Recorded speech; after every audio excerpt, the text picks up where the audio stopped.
All right? Can y'all see that? All right. Now let me tell you. So let me tell you what's happening here. By taking about what I just now said there, by taking about what I said, Paul tells us this. Since Paul knows what's going on, he was caught up into the third heaven since he knows what's going on. Paul said, what you need to do now, you got that problem, you need to put on the whole armor.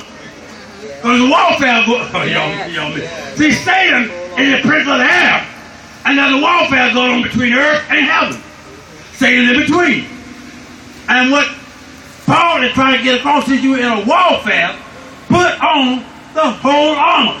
And I'm not going through all the armor right now, but y'all know what it is, the breastplate. But one of the main things, and you write this down in your bald head, one of the main things is put on the helmet. Because the helmet protects. Now this is the muscles out here, that's not the heart. The heart is really up here. Your thought pattern. See, if you put on the helmet of salvation up here, salvation means what? Deliverance. It's God from that. If you put on the helmet of deliverance, it will erase those evil thoughts. And then the arrow can come straight. But see, this is what happened. Let me tell you what happened. See, Satan's in between there. And you don't, God is trying to shoot the blessing to you. But see, what Satan do, Satan also is in the battle. So what Satan do, Satan will shoot the arrows. Know how in Ephesians when it says you put on the breastplate and you put on the helmet and all that stuff so that you be able to duck. You be able to duck or you be able to get around the arrows that's coming at you. You see, the enemies in that day, what Paul is talking about, the enemies in that day, when they would shoot the arrows at you, see what they would do, they had some kind of thing wrapped on their arrows that it would burn, it could be flammable. And so then he would dip it in some kerosene or whatever, or gas, some kind of gas. So when he shoot the arrow, it would come over with fire. Paul is saying put on that armor. And that armor sometimes was made out of wood and maybe a steel sort of a plate on it. So when the arrow hit, it'll quench the fire.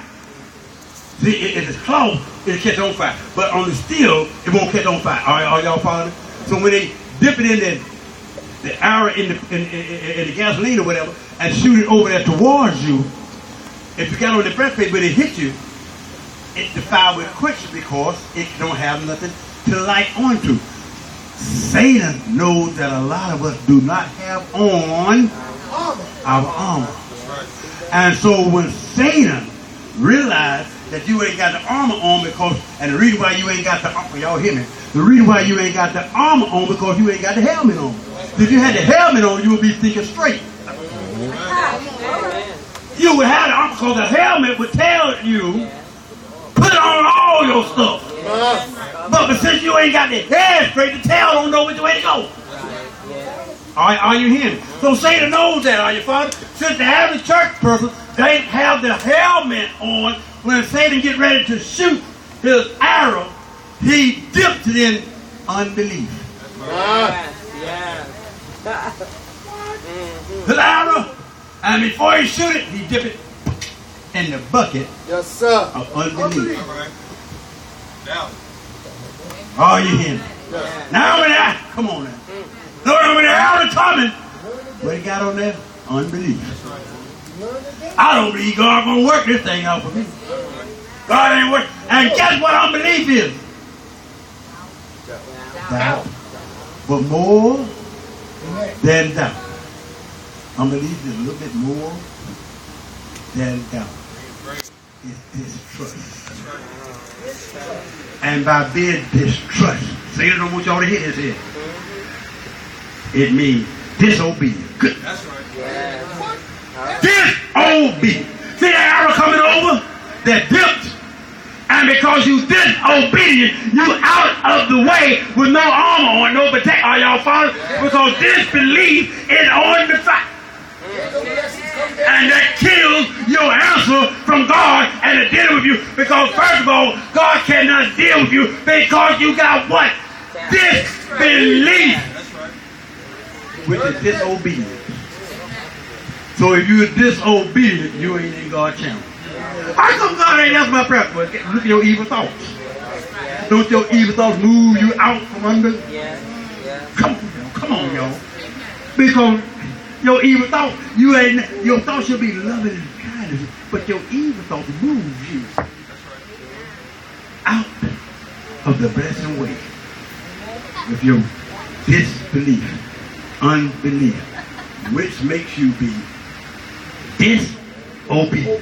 And you know God cannot bless disobedient children. Either one or the other. You better try to take your lives out. So y'all want to read this like a story. You want to read it's a story. You better start trying to find out what God is trying to do, and don't let Satan be the prince of the air. But when I'm standing up here, try your best to hear all you can and write down. Amen. Write it down, mark it down. God, I need to look. God, get that devil, set him down over there somewhere. Don't let him float around in my atmosphere. Get him out of my atmosphere. Prince of the air. I want to hear what Rev Ho said. I ain't going to sleep until Rev finish.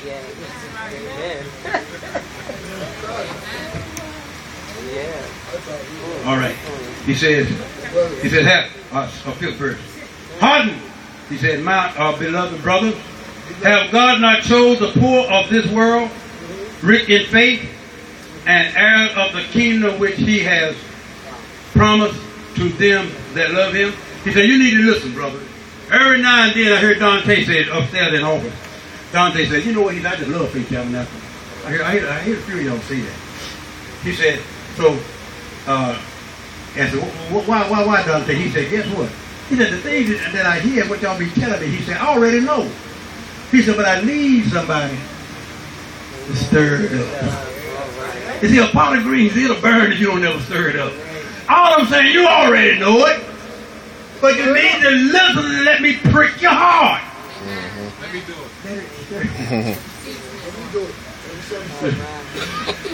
So it need to be stirred up. Okay, so this is what the fifth verse said. It's a heart, my brother. Y'all need to be stirred up, he said. He said, have not God chosen the poor? You need to think about that. Have God not chosen the poor of this world in faith, and the heir of the kingdom which he has promised to them that love him? You know, look at God. Didn't God choose the poor? Now, let me tell you about the poor. This ain't talking about money. That's right. Ain't talking about just dollars and cents. This is talking about the poor and pain, downhearted, headaches, poor in spirit, feel like ain't no God on my side. He said, have not God chosen those kind of people to be heir of the kingdom? Not dollar and cents. You're looking at the outer appearance. You're looking at dollar and cents. Now, I don't mean no harm. I mean, I'm crazy about the girl. I mean, I like her music and everything. But I'm just using it for an example. Beyonce is the finest woman. Rich. I mean, she's rich. Are y'all following me? But I don't know. In the house, I don't know what Jay-Z going through. Are y'all hear me? She can be with horns sprouting out. What the world is going by, is the outer appearance. I tell you that beauty and pretty are two different things. So when they're looking at setting the rich man up here, watch what God says. Watch it now. While you bring the rich man up here because he looked rich, he said, and you said the poor man won't let him sit on the footstool. He said, look at here. He said, all right, has God not chosen the poor, the rich in faith, and the heir of the kingdom, which he promised? He said, well, look what you do in the 6th verse. But ye have despised the poor. He said, now you have despised the poor. Watch God for it. He said, but ye have despised the poor. Do not rich men oppress you and draw you before the judgment seat? He said, look how stupid you are. He said, look how stupid stupid you are. You are fighting against your own stupid self. You're poor. Oh, y'all, turn around off. Be quiet. Leave that girl. She's trying to learn. Turn around.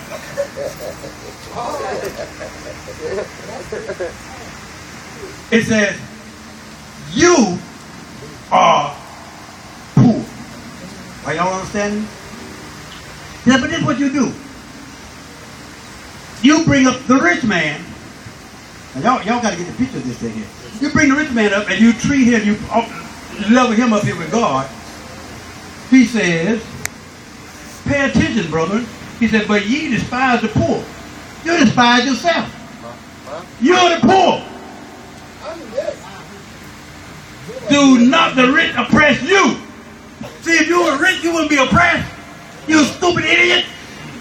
You are the poor, yet you take the rich man, bring him up here, and as soon as he gets out of City Hall, he's going to throw you before the judge. Oh, y'all won't see it. Y'all. He said, but ye despise the poor. You're working against yourself. Y'all are the poor. But what happened is, and do not the rich men oppress you? They the ones that's in charge. And they draw you before the judgment seat. They don't want to drag you down to the court because you can't pay your bills. Are y'all hearing anything? Yes. But yet you honor him. Okay.